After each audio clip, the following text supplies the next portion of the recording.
श्री वाहिगुरु साहिब जी।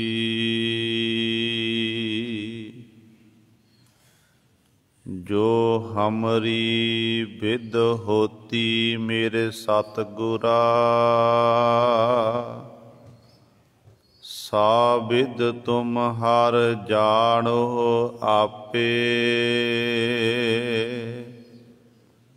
हम रुलते फिरते कोई बात न पूछता, गुर सतगुर संग कीरे हम थापे। धन धन गुरु नानक जन केरा, जित मिलिया चूके सब सोग संतापे। बाणी गुरु गुरु है बाणी, बिच बाणी अमृत सारे। गुर बाणी कहै सेवक जन मानै, परतख गुरु निस्तारे। सो कहो टल गुर सेविया, अहनिस सहज सुभाए। दर्शन परसया गुरु का, जन्म मरण दुख जाए। होवै सिफत खसामदी, नूर अरसो कुरसो झटिया। तुद डिठे सचे पातशाह, मल जन्म जन्म दी कटिया। सज्जन सचा पातशाह, सिर साहांदै साहो। जिस पास बैठिया सोहिया, सबना दा बेसाहो। सतनाम श्री वाहिगुरु साहिब जी। मारू महला तीजा, गुरमुख साचा शब्द पछाता। ना तिस कुटुंब ना तिस माता, गुरमुख साचा शब्द पछाता। ना तिस कुटुंब ना तिस माता, एको एक रभिया सब अंतर। सबना जिया का आधारी है, होमै मेरा दूजा पाया। किशना चलै धुर खसम लिख पाया। गुर साचे ते साच कमावै, साचै दुख निवारी है। जा तू देह सदा सुख पाए, साचै सबदे साच कमाए। अंदर साचा मन तन साचा, भगत भरे भंडारी है। आपे वेखै हुक्म चलाए, अपना भाणा आप कराए। नानक नाम रते बैरागी, मन तन रसना नाम सवारी है। आपे वेखै हुक्म चलाए, अपना भाणा आप कराए। नानक नाम रते बैरागी, मन तन रसना नाम सवारी है। वाहिगुरु जी का खालसा, वाहिगुरु जी की फतेह। परम सन्मानयोग जुगो जुग अटल चबर छतर तख दे मालिक, बाणी के बोहित जाहरा जहूर हाजरा हजूर। धन धन सतगुरु साहिब श्री गुरु ग्रंथ साहिब, सच्चे सतगुरु जी दी पावन पवित्र निੱਘੀ गोद अंदर जुड़ बैठे गुरु रूप गुरु सवारे सतसंगी जनो। आप जी वडभागे हो जो दशमेश पिता गुरु कलगीधर सतगुरु, अमृत के दाते सर्वांस दानी, सहबे कमाल धन धन साहिब श्री गुरु गोबिंद सिंह महाराज जी दी चरण छो धरती महान पवित्र अस्थान गुरुद्वारा मंजी साहेब आलमगीर विखे अमृत वेले तो हाजरियां भर के सत संगत करके सतगुरु महाराज जी दियां खुशियां प्राप्त कर रहे हो। साहिबां दे पावन दरबार दे विच अमृत वेले तो सजे दीवाना विच आप जी ने हुणे ही सत्कार जो गुरु घर दे कीर्तनिया पासों श्री आसा जी की वार दे कीर्तन श्रवण कीते हन। सवाओ गुरु सवारियो, समा है जो चल रही लड़ीवार गुरबाणी दी कथा मारू राग दे विचों आप संगतां श्रवण करदियां आ रहीआं हन। तीसरे पातशाह तीसरे गुरदेव भले अमरदास गुण तेरे, तेरी उपमा तोहे बन आवै। धन धन साहिब श्री गुरु अमरदास पातशाह महाराज साडे उत्ते बख्शिश कर रहे हन। मारू सोलहे पावन बाणी दी विचार चल रही है। कल वाली विचार दे विच 12 बंदा तक आप जी ने विचार श्रवण कीती सी। अज सतगुरु महाराज जी 13वें बंद द्वारा सानू पावन उपदेश बख्शिश कर रहे हैं। आओ अपनियां मन बिरतियां एकागर करिए, ध्यान गुरु चरणों नाल जोड़िए ते सतगुरु महाराज जी दे पावन उपदेश नूं हिरदियां विच वसा के अपना जीवन सफला करिए। विचार प्रारंभ करन तो पहला सारे आपां अपनी रसना नूं करिए पवित्र ते उचारण करो जी सतनाम श्री वाहिगुरु साहिब जी। गुरमुख साचा शब्द पछाता, ना तिस कुटुंब ना तिस माता। धन धन साहिब श्री गुरु अमरदास पातशाह महाराज दे चरणां दे विच जगियासू जन सवाल करते हैं। उन्हां दे सवालों का पातशाह जी उत्तर दिंदे हैं। हुण जगियासू सिखां ने पातशाह दे चरणां च बेनती कीती कि पातशाह जी कोई इहो जिहा भी मनुख है जिस मनुख ने उस परिपूर्ण परमात्मा नूं पहचानना कीता होवे,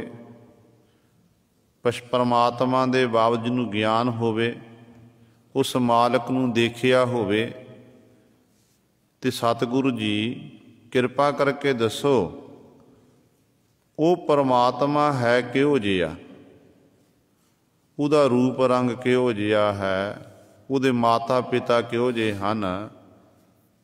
ते ये सारे शब्दां दा उत्तर सतगुरु जी पहलियां दो पंक्तियां च दे रहे ने। सतगुरु जी बचन करते हैं कि गुरमुख साचा शब्द पछाता, जिहड़ा सच्चा परमेश्वर वाहिगुरु पहचानिया नहीं जाता, पर कहते गुरमुख जना ने गुरु की शरण विच पै के शब्द नाल जुड़ना कीता, शब्द की कमाई कीती, शब्द दे राही ही उस परमेश्वर वाहिगुरु नूं पहचाता जान लिया, उहदे नाल जान पहचान हो गई। फिर वो पुछया कि वह किहो जिहा, उहदे माता पिता कहंदे ना तिस कुटुंब, ना तो उहदा कोई परिवार है, ना तिस माता, ना ही उहदी कोई माता पिता इत्यादक हन, क्योंकि वो सारिआं नूं पैदा करन वाला पर आप परमात्मा जम्मण मरण तो रहत है। जे अकाल पुरख वाहिगुरु दा कोई माता पिता होवे, फिर परमात्मा जिहड़ा है जम्मण मरण दे विच आ जावेगा, जम्मण मरण तो रहत नहीं होवेगा। इस करके इत्थे सतगुरु जी कहंदे ने वो अपने आप तो पैदा होया है। साडी मुख बाणी है जपजी साहिब दी पावन बाणी, गुरु नानक साहिब पातशाह दी। ते धन गुरु नानक दे महाराज कहंदे ने कि थापिया ना जाए, कीता ना होए, आपे आप निरंजन सोए। वो अपने आप तो पैदा होया है, उन्होंने कोई थापण वाला नहीं है। हाँ, जे आपां सरगुण स्वरूप की गल करिए, जिन्ना भी संसार है, जिन्ने भी जीव जंतु ने, ये सारे उस अकाल पुरख वाहिगुरु का परिवार है। गुरबाणी मुताबक सतगुरु जी सानू समझाउंदे ने, कहंदे ने हर जी माता, हर जी पिता, हर जीओ प्रतिपालक, हर जी हमरी सार करे, हम हर के बारक। ते हरि ही साडा पिता, हरि माता है। उहदे मुताबक, गुरबाणी दे मुताबक कि जिन्ना भी संसार च आपां देख रहे हैं, जिन्ने जीव जंतु इत्यादक ने, ये सारे उस अकाल पुरख दे पैदा कीते ने। अकाल पुरख वाहिगुरु साडा माता है, साडा पिता है, साडा सब कुछ है। इसे प्रकार ही धन गुरु अर्जन देव महाराज दे बचन पढ़ते हैं ते सतगुरु गुरु अर्जन देव महाराज फरमान करते ने कि एक पिता एक सके हम बारक, तू मेरा गुरहाई, सुन मीता जियो हमारा, बल बल जासी, हर दर्शन देहो दिखाई, सुन मीता धूरी को बल जाई, इहो मन तेरा भाई। ते इत्थे सतगुरु जी धन गुरु अर्जन देव महाराज कह रहे ने कि यह एक परमेश्वर वाहिगुरु साडा पिता है, उसे असी बालक बच्चे हाँ। ते कह तू मेरा गुरहाई, भाव जिन्ने भी आपां संसार विच हाँ, पति पत्नी दे इश्ते तो बिना बाकी सारे भैन भरा ने, ते बड़े सत्कारयोग पिता दे समान ने, छोटे बच्चियां दे समान हन। ते सतगुरु महाराज इत्थे उस अकाल पुरख दे बाबत दस रहे ने, कहंदे उस मालक नूं पहचानिया जा सकदा, जाणिया जा सकदा, पर जाणिया उदों जा सकदा है जदों शब्द दे नाल आपां जुड़ांगे, शब्द की कमाई करांगे। शब्द की कमाई करके फिर अकाल पुरख दे बाबत पहचान होई, जान पहचान होई।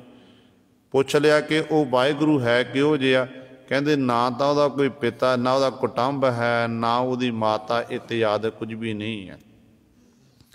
कलगीधर पातशाह महाराज दे आपां बचन पढ़दे हैं ਜਾਪ ਸਾਹਿਬ ਦਾ ਪਹਿਲਾ ਛੰਦ ਹੈ।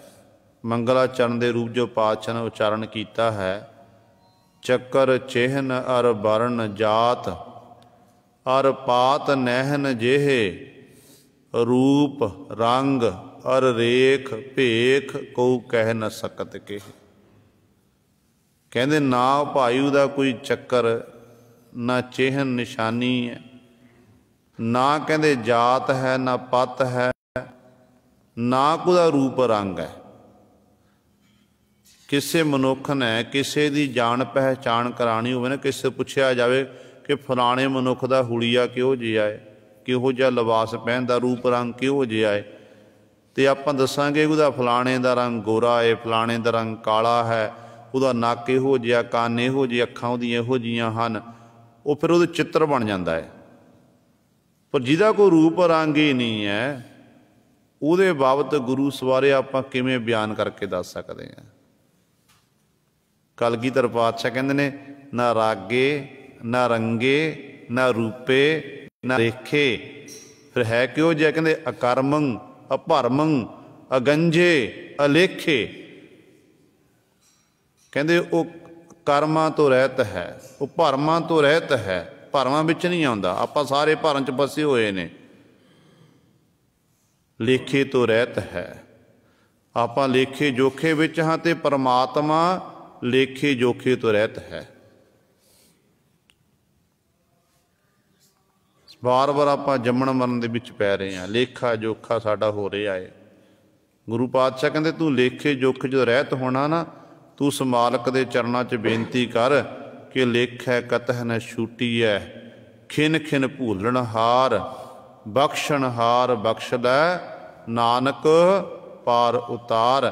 ਕਹਿੰਦੇ ਤੂੰ ਲੇਖੇ ਜੋਖੇ ਤੋਂ ਰਹਿਤ ਹੋ ਜਾ, ਤੇਰੇ ਕੀਤੇ ਗੁਨਾਹਾਂ ਨੂੰ ਪਰਮਾਤਮਾ ਬਖਸ਼ ਦੇਵੇਗਾ।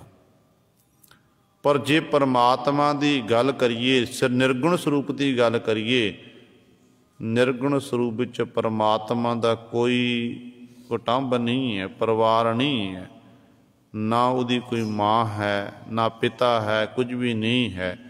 ਫਿਰ ਪਰਮਾਤਮਾ ਇਹੋ ਜਿਹਾ ਮਾਲਕ ਰਹਿੰਦਾ ਕਿੱਥੇ? ਅਗਲਾ ਸਵਾਲ ਕਰ ਲਿਆ। ਜਗਿਆਸੂ ਜਨਾਂ ਨੇ ਗੁਰੂ ਅਮਰਦਾਸ ਪਾਤਸ਼ਾਹ ਮਹਾਰਾਜ ਦੇ ਚਰਨਾਂ 'ਚ ਸਵਾਲ ਕੀਤਾ। ਅਗਲਾ ਕਹਿੰਦੇ ਰਹਿੰਦਾ ਕਿੱਥੇ ਹੈ? ਤੇ ਸਤਿਗੁਰੂ ਉੱਤਰ ਦਿੰਦੇ ਨੇ, ਕਹਿੰਦੇ ਏਕੋ ਏਕ ਰਵਿਆ ਸਭ ਅੰਤਰ, ਸਭਨਾ ਜੀਆਂ ਕਾ ਆਧਾਰੀ ਹੈ। ਕਹਿੰਦੇ ਉਹ ਪਰਮਾਤਮਾ ਇੱਕ ਹੈ, ਤੇ ਇੱਕ ਪਰਮਾਤਮਾ ਹੀ ਸਾਰਿਆਂ ਦੇ ਅੰਤਰ ਰਵਿਆ ਹੋਇਆ ਹੈ, ਉਹਦਾ ਘਟ ਘਟ ਦੇ ਵਿੱਚ ਵਾਸਾ ਹੈ। ਜੋ ਸਾਹਿਬਾਂ ਦੀ ਬਾਣੀ ਪੜ੍ਹਦੇ ਹਾਂ, ਸਾਹਿਬ ਬਚਨ ਕਰਦੇ ਹਨ ਕਿ ਸਭੈ ਘਟ ਰਾਮ ਬੋਲੈ, ਰਾਮਾ ਬੋਲੈ, ਰਾਮ ਬਿਨਾ ਕੋ ਬੋਲੈ ਰੇ। ਜੋ ਆਪਾਂ ਮੁੱਖੋਂ ਬੋਲਦੇ ਹਾਂ, ਅਸਲ ਦੇ ਵਿੱਚ ਇਹ ਆਪਾਂ ਨਹੀਂ ਬੋਲ ਰਹੇ, ਪਰਮਾਤਮਾ ਹੀ ਸਾਡੇ ਅੰਦਰ ਬੈਠਾ ਹੋਇਆ, ਉਹਨੇ ਸਾਨੂੰ ਬੋਲਣ ਦੀ ਸ਼ਕਤੀ ਬਖਸ਼ਿਸ਼ ਕੀਤੀ ਹੈ। ਉਹੀ ਬੁਲਾ ਰਿਹਾ ਹੈ, ਜਿਉਂ ਬੁਲਾਵੈ ਤਿਉਂ ਬੋਲੈ ਸੁਆਮੀ। ਜਿਵੇਂ ਉਹ ਬੁਲਾਉਂਦਾ ਉਵੇਂ ਬੋਲ ਰਹੇ ਹਾਂ। ਇਸ ਤੋਂ ਸਿੱਧ ਹੁੰਦਾ ਕਿ ਪਰਮਾਤਮਾ ਹੀ ਸਾਰਿਆਂ ਦੇ ਵਿੱਚ ਹੀ ਉਹਨੇ ਆਪਣੀ ਜੋਤ ਟਿਕਾਈ ਹੋਈ ਹੈ। ਉਹ ਸਾਰਿਆਂ ਦੇ ਵਿੱਚ ਹੈ। ਇਹ ਨਹੀਂ ਕਿ ਇਕੱਲਾ ਮਨੁੱਖਾਂ ਦੇ ਵਿੱਚ ਹੈ, ਪਸ਼ੂ ਪੰਛੀਆਂ ਵਿੱਚ ਨਹੀਂ ਹੈ, ਕੀੜੇ ਮਕੌੜੇ ਵਿੱਚ ਨਹੀਂ। 84 ਲੱਖ ਜਿੰਨੀਆਂ ਵੀ ਜੂਨਾਂ ਪਰਮਾਤਮਾ ਨੇ ਪੈਦਾ ਕੀਤੀਆਂ ਨੇ, ਹਰ ਇੱਕ ਜੂਨ ਦੇ ਵਿੱਚ ਉਹ ਵਾਹਿਗੁਰੂ ਆਪ ਬੈਠਾ ਹੋਇਆ ਹੈ। ਦੇਖੋ ਸਾਡਾ ਸਰੀਰ ਹੈ, ਮਿੱਟੀ ਹੈ, ਸਰੀਰ ਨੂੰ ਕੌਣ ਚੁੱਕੀ ਫਿਰਦੀ ਹੈ? ਜਿਹੜੀ ਸਾਡੀ ਆਤਮਾ, ਜਿਹੜੀ ਜਿੰਦ ਅੰਦਰ ਪਾਈ ਹੋਈ ਹੈ। ਜਦੋਂ ਤੱਕ ਆਤਮਾ ਸਾਡੇ ਸਰੀਰ ਦੇ ਵਿੱਚ ਹੈ, ਉਦੋਂ ਤੱਕ ਤਾਂ ਇਹ ਸਰੀਰ ਨੂੰ ਚੁੱਕ ਕੇ ਇੱਧਰ ਉੱਧਰ ਸਾਰੀਆਂ ਥਾਵਾਂ 'ਤੇ ਵਿਚਰਦੇ ਨੇ। ਪਰ ਜਦੋਂ ਉਹ ਆਤਮਾ ਪਰਮਾਤਮਾ ਨੇ ਅੰਸ਼, ਪਰਮਾਤਮਾ ਦੀ ਜੋ ਅੰਸ਼ ਹੈ, ਵਿੱਚੋਂ ਕੱਢ ਲਈ, ਫਿਰ ਇਹ ਸਰੀਰ ਮਿੱਟੀ ਰਹਿ ਜਾਂਦਾ ਹੈ। ਫਿਰ ਇਹਨੂੰ ਕੋਈ ਹਿਲਾ ਨਹੀਂ ਸਕਦਾ, चुक के गुरु सवारे फिर उन्होंने जो चुकते हैं वजन वध होंदा, क्यों है ही मिट्टी है, कुछ भी नहीं है। तो जिमें परमात्मा ने शरीरां विच आत्मा पा दिती, इसे तरह ही परमात्मा वाहिगुरु आप भी अंदर बैठ गया तो खेड खेडन लग पिया। जिवें बच्चे छोटे छोटे बच्चे लुकण मिची खेडते ने, एक लुक जाता तो बाकी लभदे फिरदे ने, ते असल विच अकाल पुरख वाहिगुरु भी साडे नाल खेडां खेड रहे आ। अकाल पुरख भी अंदर बैठा होया ते जीव भी अंदर है। हिरदे दे विच ही अकाल पुरख दा वासा ते हिरदे दे विच ही जीव दा वासा है। ते अकाल पुरख कहंदा तू मैं लभना कर। जीव गुरु सवारे कोई पहाड़ां उत्ते चलिया गया, कोई तीर्थां ते चलिया गया, कोई यात्रावां कर रहा, कोई कुछ कर रहा, कुछ कर रहा है, बाहर टक्करां मार मार के लभ रहा, पर अंदरों जिहड़ा परमात्मा कोल बैठा अंदर बैठा होया है उहनूं लभ नहीं सकिया। इन्ने सानूं समा जिहड़ा है समाप्त हो जाता है। जिहड़ी खेड हुंदी है दुनियावी खेड आपां देखदे हां, वो खेडदे ने बच्चे 10 मिनट 15 मिनट घंटा 1 घंटा खेड लैणगे, फिर उस तो बाद वो कहंदे हुण भाई समा लंघ गया, तूं सानूं लभ नहीं सकिया। जिवें गुरु नानक साहब महाराज सिद्ध पुरुषां नाल होई जी ना विचार, धन गुरु नानक दे महाराज नूं सिद्ध पुरुष कहण लगे सानूं लभणा करो। सिद्धा ने किसी ने कोई किसी ने अणुरूप धारण किया है, तो इस तरह गुरु सर गुप्त रूप विच सिद्ध इधर उधर विचरण लगे। जिथे जिथे जाके लुके सन ते सतगुरु जी ने उत्थों सिद्ध पुरुषां नूं पकड़ के सामने पेश करता, कहण लगे तुसीं साडे पासों छुप नहीं सकदे हो। फिर गुरु नानक साहब महाराज कहण लगे कि हुण मैं छुपदा हाँ, ऐ सिद्ध पुरुषो तुसीं मैनूं लभणा करो। जदों गुरु नानक साहब महाराज ने की कीता, सतगुरु जी ने 5 तत्तां नूं 5 तत्तां विच मिला दिता। हवा नूं हवा विच, पानी नूं पानी विच, आकाश नूं आकाश विच, धरती विच, मिट्टी विच, सारे इस तरह अग दे विच, ये 5 तत्त बखरे बखरे कर दिते। हुण सिद्ध पुरुष देखदे ने सारे पासे अपणियां रिद्धियां सिद्धियां दी ताकत दे नाल, पर नहीं प्रगट होए। ते सतगुरु जी ने यह बचन कीते सी, जेकर मैं नहीं लभ्या, तुसीं मैनूं नहीं लभ सके, फिर कड़ाह प्रसाद की देग तैयार करके टका रख के अरदास बेनती करनी है, असीं प्रगट हो जावांगे। जो सिद्धा ने अपनी हार स्वीकार कर ली, हाथ जोड़ के बेनती की कि पातशाह किरपा करो, रहमत करो, साडे विच ताकत नहीं कि असीं आप नूं लभ सकीए, आप जी किरपा करके प्रगट होना करो। तो कहंदे ने उस समय फिर गुरु नानक साहब महाराज प्रगट हो गए सन। हुण देखो सतगुरु गुरु नानक साहब महाराज खुद निरंकार निर्गुण तो सरगुण स्वरूप धारण करके संसार विच आए ने। ते इसे तरह परमेश्वर वाहिगुरु ने एक खेड बनाई हुई है। जीव दे अंदर जिथे जीव बैठा उत्थे नाल परमात्मा बैठा होया है, पर विच भरम दा पड़दा होण करके ना ते जीव नूं जिहड़ा ईश है वो दिखाई नहीं दे रहा है। जिन्नी भी आपां सत्संगत करदे हां, कथा सुणदे हां, कीर्तन सुणदे हां, बाणी पढ़दे हां, बाणी नूं विचारदे हां, सेवा सिमरन करदे हां, इह काहदे लई है? तां कि साडे अंदरों जिहड़ा भरम दा पड़दा चुकिया जावे। देखो कोई रब दा प्यारा है, गुरमुख जन है, बंदगी करदा, बंदगी करते हैं, जदों उहनूं रब की प्राप्ति हुंदी है, परमेश्वर नाल एकमेक गुरु नाल एकमेक हो जाता है, तो दुनिया के लोग उस मनुख नूं फिर एक नाम दिंदे ने। वो नाम हुंदा महापुरख, वो नाम हुंदा है संत महात्मा। वो क्यों दिता जाता है? तो वो शरीर तो उही है जिहड़ा शरीर पहलां 20 साल पहलां सी, अज वो फिर शरीर उही है। शरीर उही है, पर पहलां कुछ नाम कुछ होर सी, ते अज जिहड़ा नाम कुछ होर लैके बुला रहे ने। वो कारण की है? असल विच बंदगी करन वाला नहीं आखदा कि मैनूं ये आखना करो, ਬੰਦਗੀ ਕਰਨ ਵਾਲਾ ਪੁਰਸ਼ ਨਹੀਂ ਆਖਦਾ ਕਿ ਮੈਨੂੰ ਤੁਸੀਂ ਮਹਾਂਪੁਰਖ ਆਖੋ, ਮੈਨੂੰ ਸੰਤ ਆਖੋ, ਮੈਨੂੰ ਭਗਤ ਆਖੋ। ਬੰਦਗੀ ਕਰਨ ਵਾਲਾ ਪੁਰਸ਼ ਤਾਂ ਉਹ ਪਰਮਾਤਮਾ ਦੇ ਰੰਗ ਵਿੱਚ ਤਦਾਕਰ ਹੁੰਦਾ ਹੈ। ਉਹ ਹਰ ਸਮੇਂ ਪਰਮਾਤਮਾ ਦੇ ਗੁਣਾਂ ਦਾ ਗਾਇਨ ਕਰਦਾ ਹੈ। ਉਹਨਾਂ ਦਾ ਜੀਵਨ ਦੇਖ ਕੇ, ਦੁਨੀਆ ਦੇ ਲੋਕ ਉਹਨਾਂ ਦੀ ਰਹਿਣੀ ਬਹਿਣੀ ਸਹਿਣੀ ਦੇਖ ਕੇ ਨਾ, ਤੇ ਦੁਨੀਆ ਦੇ ਲੋਕ ਫਿਰ ਨਾਮ ਦਿੰਦੇ ਨੇ, ਕਹਿੰਦੇ ਇਹ ਮਹਾਂਪੁਰਖ ਹੈ, ਇਹ ਰੱਬ ਦਾ ਪਿਆਰਾ, ਇਹ ਗੁਰਮੁਖ ਹੈ, ਇਹ ਸੰਤ ਹੈ, ਇਹ ਭਗਤ ਹੈ, ਇਹ ਨਾਮ ਦਿੱਤੇ ਜਾਂਦੇ ਨੇ। ਤੇ ਇਸੇ ਤਰ੍ਹਾਂ ਗੁਰੂ ਸਵਾਰਿਓ, ਜਦੋਂ ਪਰਦਾ ਚੁੱਕਿਆ ਜਾਂਦਾ ਨਾ, ਫਿਰ ਪਰਦਾ ਚੁੱਕ ਕੇ ਉਸ ਪਰਮਾਤਮਾ ਨੂੰ ਫਿਰ ਹਿਰਦੇ ਰੂਪੀ ਘਰ ਦੇ ਵਿੱਚ ਲੱਭਿਆ ਜਾ ਸਕਦਾ ਏ। ਜਿਹਨੇ ਉਹ ਭਰਮ ਦਾ ਪਰਦਾ ਚੁੱਕ ਦਿੱਤਾ, ਜਿਹਨੇ ਅਹੰਕਾਰ ਦੀ ਢੇਰੀ ਢਾਹ ਦਿੱਤੀ, ਤੇ ਅਸਲ ਵਿੱਚ ਫਿਰ ਉਹਦਾ ਸੰਸਾਰ ਵਿੱਚ ਆਇਆ ਸਫਲਾ ਹੋ ਜਾਂਦਾ ਹੈ। ਨਹੀਂ ਵੱਡੇ ਵੱਡੇ ਹੰਕਾਰੀਆਂ ਨੂੰ ਸਤਿਗੁਰ ਨੇ ਜਿਹਨੇ ਮਾਣ ਕੀਤਾ, ਤੇ ਸਤਿਗੁਰ ਦੇ ਦਰ ਤੋਂ ਮੂੰਹ ਦੀ ਖਾਣੀ ਪਈ ਹੈ। ਇੱਥੋਂ ਤੱਕ ਜੇ ਆਪਾਂ ਗੱਲ ਕਰੀਏ ਗੁਰੂ ਕੁਲ ਦੀ, ਗੁਰੂ ਕੁਲ ਦੇ ਵਿੱਚ ਵੀ ਬਹੁਤ ਸਾਰੇ ਐਸੇ ਪੁਰਸ਼ ਹੋਏ ਨੇ ਜਿਨ੍ਹਾਂ ਨੂੰ ਆਪਣੀ ਕੁਲ ਦਾ ਮਾਣ ਸੀ। ਦੇਖੋ, ਗੁਰੂ ਨਾਨਕ ਪਾਤਸ਼ਾਹ ਤੋਂ ਲੈ ਕੇ 10ਵੇਂ ਪਾਤਸ਼ਾਹ ਮਹਾਰਾਜ ਤੱਕ ਕਿੰਨੇ ਸਨ ਜਿਹੜੇ ਸਤਿਗੁਰਾਂ ਦੇ ਹੁੰਦਿਆਂ ਗੱਦੀ ਲਾ ਕੇ ਬੈਠਦੇ। ਧੀਰ ਮੱਲ ਜੈਸੇ, ਹੋਰ ਅਨੇਕਾਂ ਸੰਹਾਰ ਜੀ ਜੈਸੇ।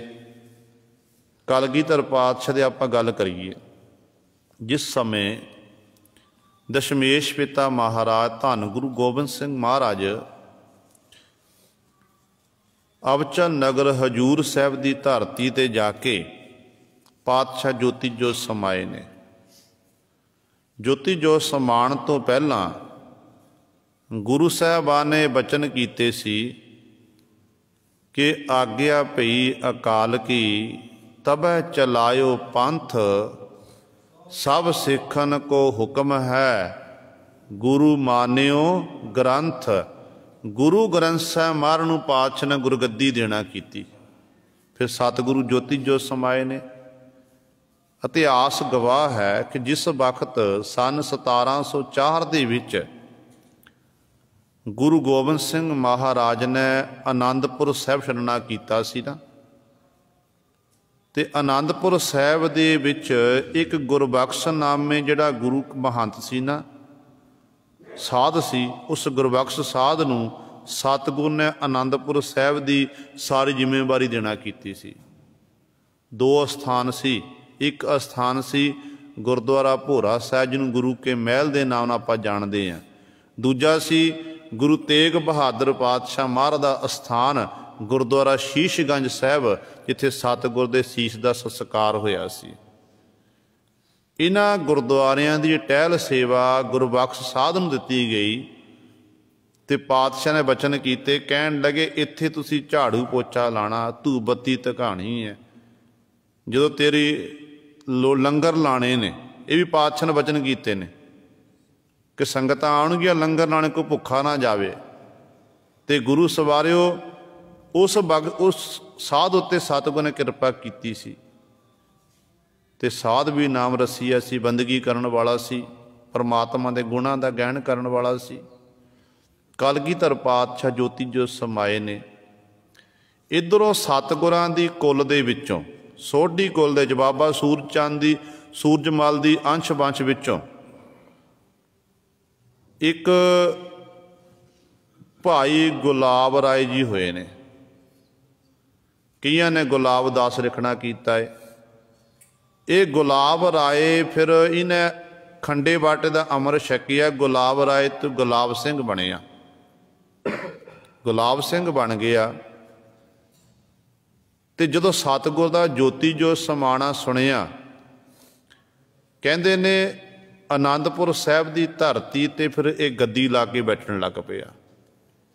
ਇਹਦੇ ਮਨ 'ਚ ਵਿਚਾਰ ਆਈ ਕਿ ਦੇਖੋ, ਗੁਰੂ ਗੋਬਿੰਦ ਸਿੰਘ ਜਦੋਂ ਗੁਰੂ ਸਾਹਿਬਾਨ ਜੋਤੀ ਜੋਤ ਸਮਾਉਂਦੇ ਨੇ, ਫਿਰ ਸਤਿਗੁਰੂ ਕਿਸੇ ਨਾ ਕਿਸੇ ਨੂੰ ਗੁਰਗੱਦੀ ਦੇ ਕੇ ਜਾਂਦੇ ਨੇ। ਗੁਰਗੱਦੀ ਦੇ ਕੇ ਜਾਂਦੇ ਹਨ, ਤੇ ਹੁਣ ਸੋਢੀਆਂ ਦੀ ਕੁਲ 'ਚ ਗੱਦੀ ਰਹਿਣੀ ਹੈ, ਤੇ ਮੈਂ ਸੋਢੀਆਂ ਦੇ ਕੁਲ ਵਿੱਚੋਂ ਹਾਂ, ਤੇ ਗੱਦੀ ਦਾ ਮਾਲਕ ਮੈਂ ਹਾਂ। ਕਹਿੰਦੇ ਉਸ ਸਮੇਂ ਗੁਰੂ ਕਲਗੀਧਰ ਪਾਤਸ਼ਾਹ ਜੈਸੀ ਪੁਸ਼ਾਕ ਪਹਿਨ ਲਈ, ਕਲਗੀ ਜਿਗਾ ਸਜਾ ਲਈ ਤੇ ਆਪਣਾ ਮਸਰੰਦ ਡਾਹ ਕੇ ਆਨੰਦਪੁਰ ਸਾਹਿਬ ਦੀ ਧਰਤੀ 'ਤੇ, ਜਿੱਥੇ ਗੁਰੂ ਤੇਗ ਬਹਾਦਰ ਪਾਤਸ਼ਾਹ ਦਾ ਸਥਾਨ ਹੈ, ਜਿੱਥੇ ਗੁਰੂ ਕਲਗੀਧਰ ਪਾਤਸ਼ਾਹ ਮਹਾਰਾਜ ਦਾ ਅਸਥਾਨ ਹੈ, ਉਸ ਅਸਥਾਨ 'ਤੇ ਬੈਠ ਕੇ ਗੱਦੀ ਲਾ ਕੇ ਬੈਠਣ ਲੱਗ ਪਿਆ। ਜਦੋਂ ਗੱਦੀ ਲਾ ਕੇ ਬੈਠ ਰਹੇ ਆ, ਗੁਰਬਖਸ਼ ਸਾਧ ਨੇ ਉਸ ਸਮੇਂ ਬੇਨਤੀ ਕੀਤੀ ਕਿ ਦੇਖੋ ਗੁਲਾਬ ਰਾਏ ਜੀ, ਤੁਸੀਂ ਗੁਰੂ ਦੀ ਕੁਲ ਦੇ ਵਿੱਚੋਂ ਹੋ, ਤੁਹਾਡੇ ਉੱਤੇ ਬੜੀ, ਤੁਹਾਡੇ ਚੰਗੇ ਭਾਗ ਨੇ, ਬੜੀ ਬਖਸ਼ਿਸ਼ ਹੈ ਗੁਰੂ ਪਾਤਸ਼ਾਹ ਤੁਹਾਡੇ ਉੱਤੇ ਕਿ ਜਨਮ ਵੀ ਲਿਆ, ਜਨਮ ਤੁਹਾਡਾ ਗੁਰੂ ਦੀ ਕੁਲ ਵਿੱਚ ਹੋਇਆ ਹੋਵੇ, ਜਿਸ ਕੁਲ ਨੂੰ ਲੋਕ ਪੂਜਦੇ ਹੋਣ, ਸਤਿਕਾਰ ਦਿੰਦੇ ਹੋਣ। ਪਰ ਇਹ ਨਹੀਂ ਹੋ ਸਕਦਾ ਕਿ ਗੁਰੂ ਪਾਤਸ਼ਾਹ ਦੇ ਹੁੰਦਿਆਂ ਤੁਸੀਂ ਗੱਦੀ ਲਾ ਕੇ ਬੈਠੋ। ਮੈਂ ਸੁਣਨਾ ਕੀਤਾ ਹਜੂਰ ਸਾਹਿਬ ਤੋਂ ਜਿਹੜੇ ਸਿੱਖ ਵਾਪਸ ਚੱਲ ਕੇ ਆਏ ਨੇ ਨਾ, ਉਹਨਾਂ ਸਿੱਖਾਂ ਪਾਸੋਂ ਸੁਣਿਆ ਕਿ ਗੁਰੂ ਗੋਬਿੰਦ ਸਿੰਘ ਮਹਾਰਾਜ ਨੇ ਜੋਤੀ ਜੋਤ ਸਮਾਉਣ ਤੋਂ ਪਹਿਲਾਂ 10 ਪਾਤਸ਼ਾਹੀਆਂ ਦੀ ਆਤਮਿਕ ਜੋਤ ਗ੍ਰੰਥ ਸਾਹਿਬ ਨੂੰ ਗੁਰਤਾ ਗੱਦੀ ਬਖਸ਼ਿਸ਼ ਕਰ ਦਿੱਤੀ ਹੈ। ਹੁਣ ਇਹ ਗ੍ਰੰਥ ਸਾਹਿਬ ਨਹੀਂ ਰਿਹਾ, ਇਹ ਗੁਰੂ ਗ੍ਰੰਥ ਸਾਹਿਬ ਮਹਾਰਾਜ ਬਣ ਗਏ ਨੇ। ਤੁਸੀਂ ਗੱਦੀ ਨਾ ਲਾਣਾ ਕਰੋ, ਗੁਰੂ ਗ੍ਰੰਥ ਸਾਹਿਬ ਮਹਾਰਾਜ ਨੇ ਗੁਰਤਾ ਗੱਦੀ ਪ੍ਰਾਪਤ ਬਖਸ਼ਿਸ਼ ਕੀਤੀ ਹੈ। ਅੱਜ ਤੋਂ ਬਾਅਦ ਗੁਰੂ ਕਲਗੀਆਂ ਵਾਲੇ ਪਾਤਸ਼ਾਹ ਮਹਾਰਾਜ ਨੇ ਜਿਹੜੀ ਦੇਹ ਪ੍ਰਥਾ ਗੁਰੂ ਸੀ ਇਹ ਬੰਦ ਕਰ ਦਿੱਤੀ ਹੈ, ਸ਼ਬਦ ਨੂੰ ਗੁਰੂ ਥਾਪ ਦਿੱਤਾ ਹੈ।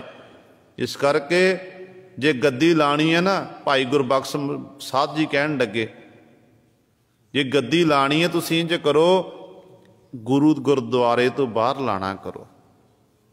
ਇਹ ਗੁਰੂ ਕਾ ਮਹਿਲ ਹੈ, ਗੁਰੂ ਤੇਗ ਬਹਾਦਰ ਪਾਤਸ਼ਾਹ ਨੇ ਆਪਣੇ ਲਈ ਤਿਆਰ ਕੀਤਾ ਸੀ। ਇੱਥੇ ਗੁਰੂ ਤੇਗ ਬਹਾਦਰ ਪਾਤਸ਼ਾਹ ਜੀ ਦੀਵਾਨ ਸਜਾਉਂਦੇ ਸਨ।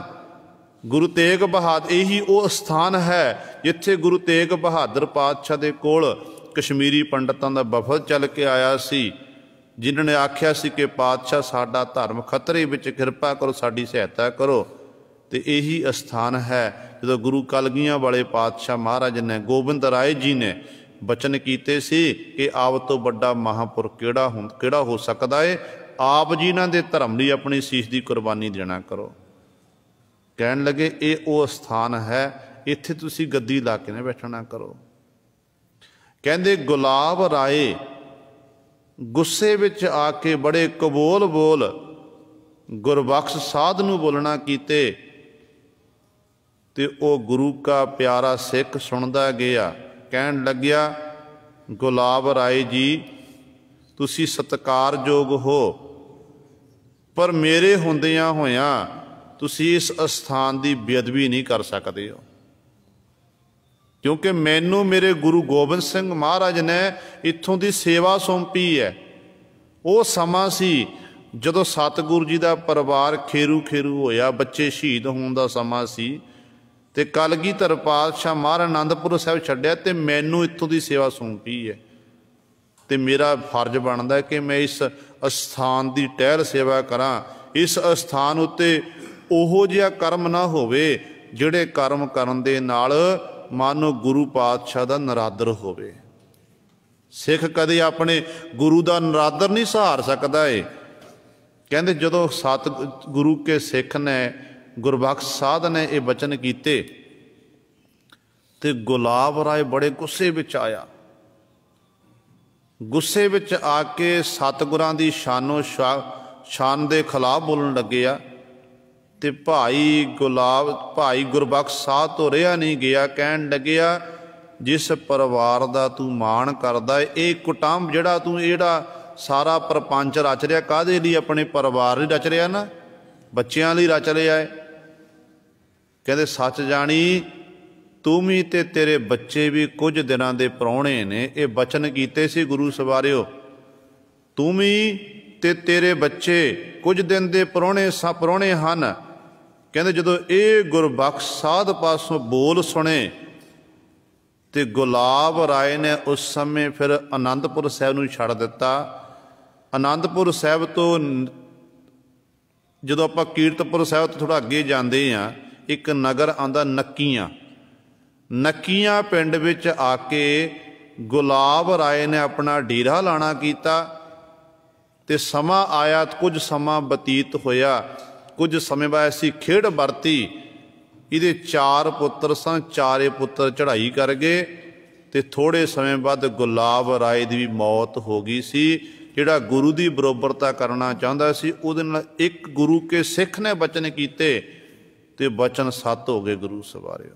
ਹੁਣ ਇਹ ਸਰਾਪ ਨਹੀਂ ਸੀ ਕੋਈ, ਜੇ ਆਪਾਂ ਕਹੀਏ ਸਰਾਪ ਨਹੀਂ ਸੀ, ਅਸਲ ਵਿੱਚ ਜੋ ਹੋਣੀ ਸੀ। ਕਿਉਂਕਿ ਗੁਲਾਬ ਰਾਏ ਦੀ ਇਹ ਘਟਨਾ ਆਮ ਤੌਰ 'ਤੇ ਲਿਖਿਆ ਗਿਆ, ਕਹਿੰਦੇ ਜਦੋਂ ਗੁਰੂ ਕਲਗੀਧਰ ਪਾਤਸ਼ਾਹ ਮਹਾਰਾਜ ਸਤਲੁਜ ਵਿੱਚ ਇਸ਼ਨਾਨ ਕਰਦੇ ਸੀ ਨਾ, ਤੇ ਸਤਿਗੁਰ ਦੀ ਦਸਤਾਰ ਜਿਹੜੀ ਹੈ ਗੁਲਾਬ ਰਾਏ ਨੇ ਆਪਣੇ ਸੀਸ ਉੱਤੇ ਸਜਾਣਾ ਕੀਤੀ ਸੀ।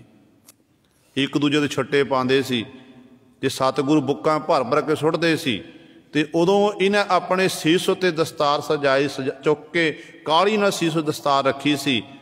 ਤੇ ਕਲਗੀਆਂ ਵਾਲੇ ਪਾਤਸ਼ਾਹ ਮਹਾਰਾਜ ਜਾਣਦੇ ਸਨ ਕਿ ਆਉਣ ਵਾਲੇ ਸਮੇਂ ਦੇ ਵਿੱਚ ਇਹ ਗੁਰੂ ਨਾਨਕ ਦੀ ਗੱਦੀ ਦਾ ਵਾਰਸ ਬਣਨ ਦੀ ਕੋਸ਼ਿਸ਼ ਕਰੇਗਾ, ਇਹ ਗੱਦੀ ਲਾ ਕੇ ਬੈਠੇਗਾ। ਉਹ ਬਚਨ ਅੱਜ ਸੱਤ ਹੋਏ ਨੇ। ਸੋ ਗੁਰੂ ਸਵਾਰੇ ਗੱਲ ਚੱਲ ਰਹੀ ਸੀ, ਕਹਿਣ ਦਾ ਭਾਵ ਹੈ ਕਿ ਵੱਡੇ ਵੱਡਿਆਂ ਨੂੰ ਇਹ ਮਾਣ ਆਇਆ, ਪਰ ਸਤਿਗੁਰੂ ਨੇ ਵੱਡੇ ਵੱਡਿਆਂ ਦਾ ਮਾਣ ਤੋੜਨਾ ਕੀਤਾ ਹੈ। ਗੁਰੂ ਦੇ ਦਰ 'ਤੇ, ਗੁਰੂ ਘਰ ਵਿੱਚ ਤਾਂ ਕੇਵਲ ਨਿਮਰਤਾ ਦੇ ਨਿਮਾਣੇ ਬਣ ਕੇ ਹੀ ਸਾਨੂੰ ਕੁਝ ਪ੍ਰਾਪਤ ਹੋ ਸਕਦਾ। ਜੇ ਆਪਾਂ ਨਿਮਰਤਾ ਰੱਖੀਏ, ਨਿਮਾਣੇ ਬਣ ਕੇ ਰਹੀਏ, ਸਤਿਗੁਰੂ ਸਾਡੀਆਂ ਝੋਲੀਆਂ ਭਰ ਦੇਣਗੇ। ਪਰ ਜੇ ਸਾਡੇ ਮਨ 'ਚ ਅਹੰਕਾਰ ਆ ਗਿਆ, ਮਾਣ ਆ ਗਿਆ, ਤੇ ਮਾਣ ਨਾਲ ਆਪਾਂ ਡੁੱਬ ਜਾਵਾਂ। ਜੇ ਪੱਥਰ ਭਾਰਾ ਹੁੰਦਾ, ਪੱਥਰ ਨੂੰ ਪਾਣੀ 'ਚ ਸੁੱਟੀਏ ਤੇ ਪੱਥਰ ਡੁੱਬ ਜਾਂਦਾ ਏ। ਤੇ ਸੱਚ ਜਾਣਿਓ, ਜਦੋਂ ਸਾਡੇ ਮਨ 'ਚ ਹੰਕਾਰ ਆਵੇਗਾ ਨਾ, ਮਾਣ ਆਵੇਗਾ, ਤੇ ਸਾਡਾ ਹਿਰਦਾ ਵੀ ਕਠੋਰ ਪੱਥਰ ਦੀ ਨਹੀਂ ਹੋ ਜਾਵੇਗਾ। ਜੇ ਪੱਥਰ ਪਾਣੀ 'ਚ ਡੁੱਬ ਜਾਂਦਾ ਹੈ ਤੇ ਆਪਾਂ ਵੀ ਫਿਰ ਇਸੇ ਤਰ੍ਹਾਂ ਸੰਸਾਰ ਸਮੁੰਦਰ 'ਚ ਡੁੱਬ ਜਾਵਾਂਗੇ, ਕਦੇ ਵੀ ਸੰਸਾਰ ਸਮੁੰਦਰ ਤੋਂ ਤਰ ਨਹੀਂ ਸਕਾਂਗੇ। ਇਸ ਕਰਕੇ ਇੱਥੇ ਸਤਿਗੁਰੂ ਮਹਾਰਾਜ ਬਚਨ ਕਰਦੇ ਨੇ, ਕਹਿੰਦੇ ਜਿਹੜਾ ਸਾਰੇ ਜੀਆਂ ਦਾ ਆਧਾਰ ਆਸਰਾ ਹੈ, ਏਕੋ ਏਕ ਰਵਿਆ ਸਭ ਅੰਤਰ, ਸਾਰਿਆਂ ਦੇ ਅੰਦਰ ਇੱਕ ਪਰਮੇਸ਼ਰ ਵਾਹਿਗੁਰੂ ਰਵਿਆ ਹੋਇਆ ਜੋ ਇੱਕ ਹੈ। ਸਭਨਾ ਜੀਆਂ ਕਾ ਆਧਾਰੀ ਹੈ, ਉਹ ਸਾਰੇ ਜੀਵਾਂ ਦਾ ਆਧਾਰੀ ਦਾ ਅਰਥ ਹੈ ਆਸਰਾ। ਹਰ ਇੱਕ ਜੀਵ ਦਾ ਉਹ ਆਸਰਾ ਹੈ। ਹਉਮੈ ਮੇਰਾ ਦੂਜਾ ਲਭਾਇਆ, ਕਿਛ ਨਾ ਚੱਲੈ ਧੁਰ ਖਸਮ ਲਿਖ ਪਾਇਆ। ਗੁਰੂ ਅਮਰਦਾਸ ਪਾਤਸ਼ਾਹ ਮਹਾਰਾਜ ਅਗਲੀ ਪੰਕਤੀ 'ਚ ਬਖਸ਼ਿਸ਼ ਕਰਦੇ ਨੇ, ਕਹਿੰਦੇ ਕਈ ਐਸੇ ਮਨੁੱਖ ਨੇ ਜਿਨ੍ਹਾਂ ਨੂੰ ਹਉਮੈ ਚੰਗੀ ਲੱਗਦੀ ਹੈ, ਮੈਂ ਮੇਰੀ ਚੰਗੀ ਲੱਗਦੀ ਹੈ, ਤੇ ਦਵੈਤ ਵਿੱਚ ਹੀ ਹੱਸਾਂ ਫਸੇ ਨੇ, ਮਾਇਆ ਦੇ ਵਿੱਚ ਹੀ ਗਲਤਾਂ ਰਹਿੰਦੇ ਨੇ। ਕਹਿੰਦੇ ਪਰ ਗੱਲ ਕੀ ਹੈ, ਉਹਨਾਂ ਦੇ ਕੀਤੇ ਹੋਏ ਕਰਮ ਨੇ, ਪਰਮਾਤਮਾ ਨੇ ਆਪ ਹੀ ਉਹਨਾਂ ਨੂੰ ਹਉਮੈ ਵਿੱਚ ਲਾਇਆ ਹੋਇਆ, ਆਪ ਹੀ ਮਾਇਆ ਵਿੱਚ ਗਲਤਾਨ ਕੀਤਾ ਹੋਇਆ ਏ। ਹਰ ਸਮੇਂ ਉਹ ਮੈਂ ਮੇਰੀ ਕਰਦੇ ਫਿਰਦੇ ਨੇ। ਕਹਿੰਦੇ ਖੇਡਾਂ ਸਾਰੀਆਂ ਪਰਮਾਤਮਾ ਦੀਆਂ ਹਨ, ਉਹਨਾਂ ਜੀਵਾਂ ਦੇ ਵੱਸ ਦੀ ਗੱਲ ਨਹੀਂ ਹੈ। ਕਿਛ ਨਾ ਚੱਲੈ, ਜੀਵ ਦਾ ਕੀਤਾ ਹੋਇਆ ਕੁਝ ਵੀ ਨਹੀਂ ਚੱਲ ਸਕਦਾ। ਧੁਰ ਖਸਮ ਲਿਖ ਧੁਰੋਂ ਦਰਖਾਹੋ ਖਸਮ ਨੇ, ਪਰਮੇਸ਼ਰ ਨੇ ਲਿਖਿਆ ਹੋਇਆ ਏ, ਜੋ ਲਿਖ ਦਿੱਤਾ ਤੇ ਉਹ ਆਪਾਂ ਪ੍ਰਾਪਤ ਕਰ ਰਹੇ ਹਾਂ, ਹਾਂ ਇੰਨਾ ਜ਼ਰੂਰ ਹੈ ਕਿ ਜੋ ਸਾਡੇ ਮੱਥੇ ਦੀਆਂ ਲਕੀਰਾਂ ਨੇ, ਜੋ ਲਿਖ ਦਿੱਤੀਆਂ ਅਕਾਲ ਪੁਰਖ ਨੇ, ਸਤਿਗੁਰੂ ਜੀ ਨੇ, ਉਹ ਸਾਨੂੰ ਫਲ ਭੋਗਣੇ ਪੈਣਗੇ। ਪਰ ਹਾਂ ਇੰਨਾ ਜ਼ਰੂਰ ਹੈ, ਜੇ ਆਪਾਂ ਸਤਿਗੁਰੂ ਦੀ ਬਾਣੀ ਪੜ੍ਹੀਏ, ਬਾਣੀ ਪੜ੍ਹ ਕੇ ਸਾਨੂੰ ਫਿਰ ਸੋਝੀ ਆ ਜਾਵੇਗੀ ਕਿ ਸਾਡੇ ਮੱਥੇ ਦੀਆਂ ਰੇਖਾਵਾਂ ਜੋ ਲਿਖੀਆਂ ਹੋਈਆਂ ਕਰਮ ਸਾਨੂੰ ਭੋਗਣੇ ਪੈਣਗੇ। ਪਰ ਸਤਿਗੁਰੂ ਜੀ ਆਪ ਜੀ ਉੱਥੇ ਵੀ ਆਪ ਲਿਖਣ ਵਾਲੇ, ਇੱਥੇ ਵੀ ਆਪ ਲਿਖਣ ਵਾਲੇ ਹੋ। ਜੇ ਸਤਿਗੁਰੂ ਚੰਗੇ ਕਰਮ ਨਹੀਂ ਲਿਖੇ ਸਾਡੇ ਕਰਮਾਂ 'ਚ, ਤੇ ਕਿਰਪਾ ਕਰਕੇ ਪਾਤਸ਼ਾਹ ਇੱਥੇ ਲਿਖ ਦਿਓ, ਉੱਥੇ ਨਹੀਂ ਲਿਖਿਆ ਇੱਥੇ ਲਿਖ ਦਿਓ। ਆਪਾਂ ਬੇਨਤੀ ਕਰ ਸਕਦੇ ਹਾਂ, ਬਾਣੀ ਪੜ੍ਹ ਕੇ ਸਾਨੂੰ ਸੋਝੀ ਆਵੇਗੀ। ਜਦੋਂ ਮਾਤਾ ਸੁਲੱਖਣੀ ਜੀ ਨੇ ਬੇਨਤੀ ਕੀਤੀ ਸੀ ਨਾ, ਚੱਬੇ ਦੀ ਰਹਿਣ ਵਾਲੀ, ਜੋ ਛੇਵੇਂ ਪਾਤਸ਼ਾਹ ਮਹਾਰਾਜ ਕੋਲ ਗਈ, ਕਹਿਣ ਲੱਗੀ ਕਿ ਪਾਤਸ਼ਾਹ ਕਿਰਪਾ ਕਰੋ ਪੁੱਤਰ ਦੀ ਦਾਤ ਦੇਵੋ। पातशाह कहन लगे तेरे कर्मां च पुत्र नहीं है। रोंदी वापस जा रही है, अगों भाई साहब भाई गुरदास जी मिल गए, बाबा बुढ़ा साहब जैसे सिख मिल गए। कहन लगे माई की गल है, गुरु नानक दा घर होवे, गुरु नानक दे घरों तां सारे खुश हो के जांदे ने, तू रोंदी जा रही है। ते कहन लगी कि देखो मैं बड़े पीरां फकीरां दी आराधना कीती, देवी देवता को छड्डिया नहीं, एक आस वज्जी सी ये गुरु नानक दा घर ऐसा है इत्थों मूँह मंगियां मुरादां प्राप्त होंदियां ने। मैं सुन के सतगुर दे हजूरी विच आई ते सतगुरु महाराज ने बेनती की ते पातशाह कहंदे तेरे कर्मां च पुत्र ही नहीं है। ते उपदेश देण वाले सी भाई साहब भाई गुरदास जी, जिन्हां दा जीवन बहुत चढ़दी कला वाला। कहन लगे कागज दिता, कलम दिती, दवा देना शाही देना कीते। कहन लगे ये लैके जा सतगुर दे कोल ते पातशाह नूं आख जे पातशाह उत्थे नहीं लिखे ते किरपा करके इत्थे लिख दिओ, उत्थे भी तुसीं लिखण वाले इत्थे भी तुसीं लिखण वाले हो। कहंदे ने जदों सतगुरु महाराज दे कोल दुबारा गई सी ना दूजे दिन, ते सतगुरु बड़े प्रसन्न होए ते पातशाह कहन लगे लै माई तू एक पुत्र मंगण आई सी, तेरे कर्मां 'च 7 पुत्र लिख दे, तेरे घर 7 पुत्र होणगे भी गुरु के सिख, सिੱਖੀ जीवन बतीत करनगे। सो कहण दा भाव है कि गुरु पातशाह दे जदों बाणी पढ़ांगे, इतिहास नूं पढ़ांगे तो सानूं सिੱਖਿਆ मिलेगी। कर्म साडे नहीं लिखे ते गुरु पातशाह चरणां 'च बेनती करो कि पातशाह उत्थे नहीं लिखे इत्थे लिख दिओ, किरपा करो। ते अपने आप फिर सतगुर ने पिछले साडे लेखे जिहड़े लिखे होए ने ना, अपने आप पातशाह ने मेट देने ने। अपुष्ट बात ते भई सीधरी सूधी ते सृष्टाई रे। जे गुरु किरपा कर देवे ना, जिहड़े ना होने वाली गल होवे, मानो लेख पुठे होण, सुख जिंदगी च कदे सुख ना होवे, ते सतगुर दी किरपा दे नाल ओह पुठे भी सीधे हो जांदे ने। जदों मोहर सतगुरु पातशाह महाराज लाउंदे ने, जिवें मोहर लाई जाती है, कलगीधर पातशाह के चरणों च बेनती नहीं की सी कि सतगुरु जी फिर तुहानूं मत्था टेकण दा की फायदा जे साडे लेख नहीं मिट सकदे ने। सतगुरु ने तोछे खाने च मोहर मंगवाई, कहण लगे काजी जी आ कहंदे तुसीं पढ़ के दसो। कहंदे ये मोहर दे अखर पढ़े जांदे ने। कहण लग्या पातशाह पुठे ने, पढ़े नहीं जांदे हन। ते पातशाह ने कागज उत्ते ला दिते, कहण हुण दस। कहण लग्या पातशाह हुण पढ़े जांदे ने। सतगुरु कहण लगे पहला पुठे सी तो कागज उत्ते लग गए ते सीधे हो गए। इसे तरह साडे चरणां च मत्था टेकण दा, गुरु घर आउण दा इन्ना फल है। पुठे लेख भी सतगुरु सीधे कर दिंदे ने जे गुरु दी रहमत हो जावे, गुरु दी किरपा हो जावे। किरपा दे आपां पात्र बणीए। किरपा तो गुरु करता ही है, चाहे भैड़े तो भैड़ा इंसान है, चंगे तो चंगा इंसान है, हर एक उत्ते मनुख परमात्मा किरपा करता है। पर आप पात्र नहीं बन, जो पात्र बन जावांगे ना तो सतगुरु ने अपने आप बख्शिश कर देनी है। तो सतगुरु महाराज इत्थे बचन करते हैं, पर कहते उन्हां जीवां दे बस की गल नहीं है। किश ना चलै, कुछ नहीं चल सकता। तुर खसम लिख पाया, धुरों दरगाह खसम ना जो लिखिया होया वो प्राप्त कर रहा है। गुर साचे ते साच कमावह, साचा दुख निवारी है। गुरु सच्चा है, सच्चे परमेश्वर तो सच कमावै, सच दी ही कमाई हुंदी है। गुरु सच्चा, सच दा उपदेश देने वाला, ते गुरु दे उपदेश राही ही आपां सच नूं कमा सकते हैं। सच है दुख निवारी है, ते सच्चा परमेश्वर ते गुरु साहबान ऐसे ने, उन्हां दा नाम जिहड़े साडे दुखां नूं निवारण वाले हन, खत्म करन वाले हन। जा तू देह सदा सुख पाए, सच सब दे साच कमाए। अगली पंक्ति च पातशाह बख्शिश करते हैं, सतगुर के चरणों च सवाल किया। कहन लगे पातशाह जिंदगी दे विच मनुख हर एक मनुख यही लोचदा कि मैनू जिंदगी दे सारे सुख प्राप्त होण, पर सतगुरु की सारे सुखी हुंदे ने? ते सतगुरु कहंदे नहीं भाई, जे जिंदगी च सुख है तो दुख भी आउंदा है। दुख की घड़ी है तो दुख तो बाद फिर सुख जिंदगी च आउंदा है।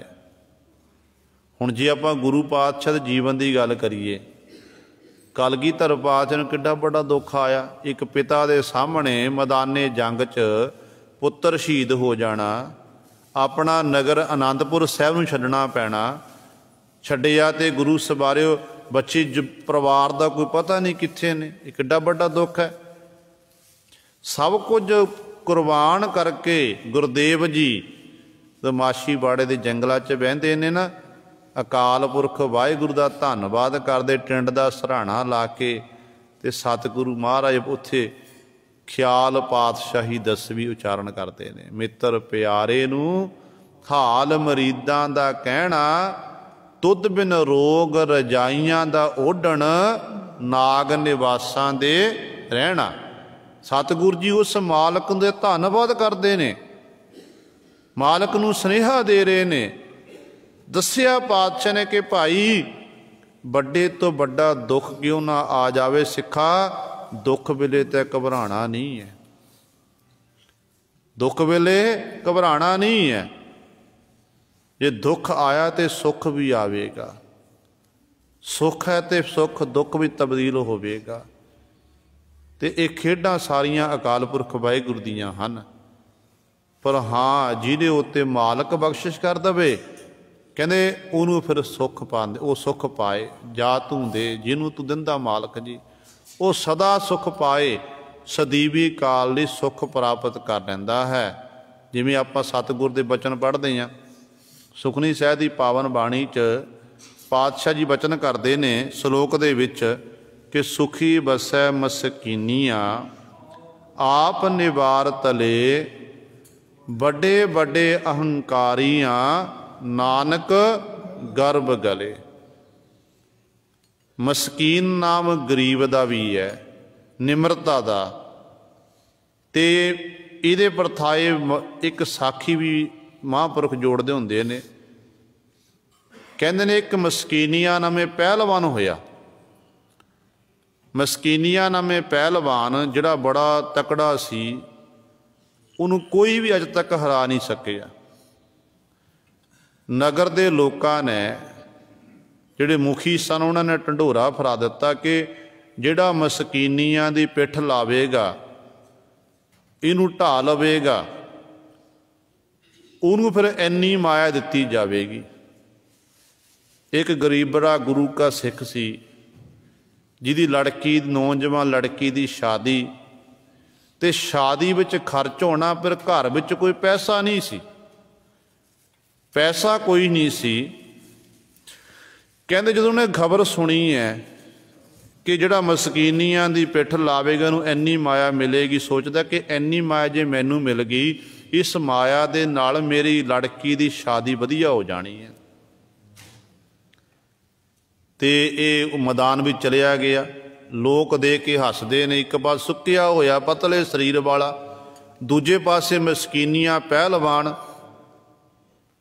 ते लोग हसदे ने, कहंदे इन्हें अपनियां हड्डियां तला लैणियां ने, ये जूंदा नहीं वापस आवेगा। इत्यादक इहो जिहियां गल्लां बातां हो रही ने। ते मसकीनियां पहलवान जदों घुलण लगे ना, तो घुलदियां आपस च गल्लां बातां करन लगे। कहण लगे दस तेरी कोई मजबूरी है जिस करके तू मेरे नाल घुलण आया है? तैनूं पता है, देख रहा है कि मेरा शरीर तेरे नाल तकड़ा है, मेरे जान वध है, तू सुक्किया होया है, मैं तैनूं छिण मत जे ढा सकदा हाँ। तैनूं पता कि सामने मेरी मौत है, पर फिर भी तू मौत नूं आवाज़ां मार रहा। दस तेरी किहड़ी मजबूरी है? तो सिख ने आखना कीता कि मजबूरी मेरी ये है कि मेरी लड़की की शादी है, घर विच ब्याह वधिया होया है, बरात आउणी है, पर मेरे कोल कोई 1 रुपया नहीं है, 1 पैसा नहीं है जिहदे राही मैं सारा ब्याह दा समागम कर सकां। ते मेरे गुरु का हुक्म है कि सिख जिहड़ा उद्यमी है, सिख जिहड़ा है अंतिम श्वासां तक हारदा नहीं है, सिख मेहनत करदा है। तो मैं सोचिया कि शायद मेरे गुरु ने मैनू मौका देना दिता होवे कि जे तैनूं ढाणा बड़ा औखा है, पर जे मेरा गुरु किरपा करे मैं तैनूं ढा सकदा ते मेरा कारज जिहड़ा मेरी लड़की की जिहड़ी शादी है वधिया हो सकती है। जदों हुण इस तरह सारी गाथा दसी है, मस्कीनियां पहलवान दे मन च ये विचार आई कि मना अज तक मैं बड़ियां कुश्तियां जितना कीतियां, बड़े बड़े नामी पहलवानों नूं ढाणा कीता, बड़े बड़े मैं इनाम प्राप्त किए, कोई डरदा मैनूं घुलण नहीं तैयार नहीं है।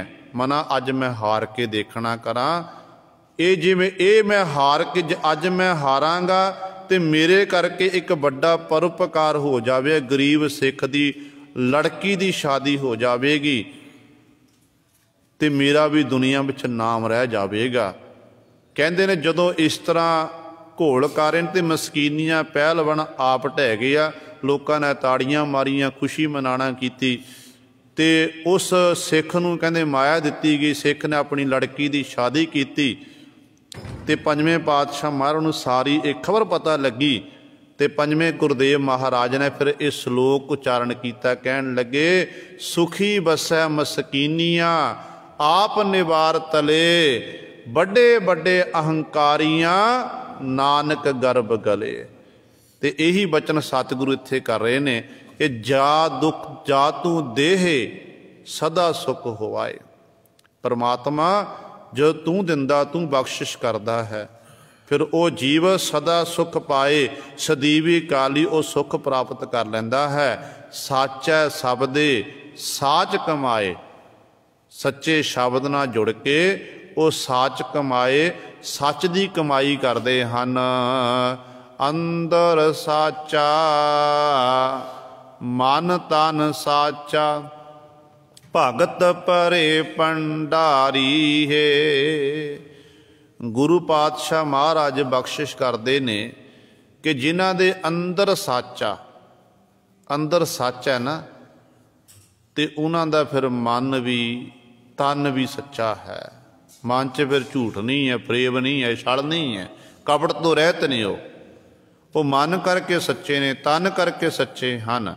होर की है सतगुरु नां कोल कहंदे ने भगत भरे भंडारी है। वो सच्चे सचियार सिख कहंदे उस मालक की इबादत करते, बंदगी करते हैं। उन्हां दे अंतःकरण विच भगती दे भंडारे भरे हुए हैं।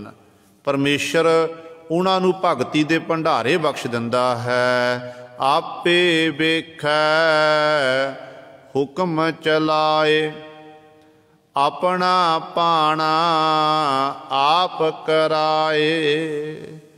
वाहिगुरु जिहड़ा परमेश्वर है आपे वेखै, आप ही सारे संसार नूं वेख रहा।